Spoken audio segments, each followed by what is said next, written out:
個被斬首。咁跟住咧就黎巴嫩南部嘅真主黨咧，亦都俾以色列咧就打殘咗。幾個首腦裏邊咧就連續咧被精準呢個打擊。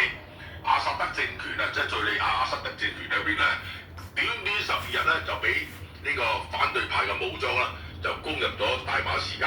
咁阿薩德家族裏邊咧就狼狽逃竄，去咗莫斯科做寓工。咁然後裏邊咧就胡塞武裝亦都遭到咗以色列同美國嘅聯合打擊，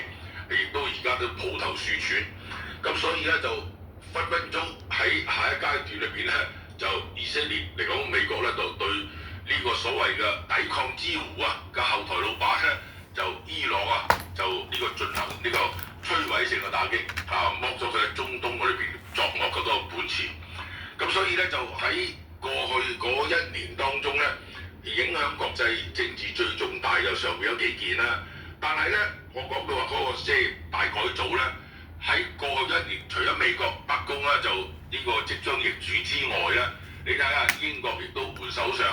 日本咧亦都岸田文雄結束咗佢3年幾嘅任期咧，就由石破茂取代。石破茂一上台40幾日解散國會，結果咧就自民黨失去咗國會嘅過半數，亦都搞到石破茂裏邊咧就呢個首相之位咧就岌岌可危。咁仲有韓國嘅尹錫悅裏邊咧，又竟然間咧就被呢個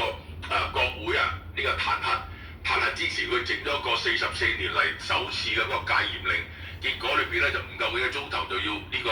匆匆忙忙就收科啦。咁而家咧就琴日咧就韓國嘅法院仲發出咗逮捕令，批准逮捕呢位被彈劾嘅呢個尹錫悅總統。咁所以韓國嘅政局咧，亦都係即係令人感覺到係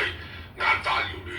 法國又好，德國又好，呢兩個歐盟嘅核心國家咧，佢哋亦都喺嗰個議會裏邊咧就失去咗過半數。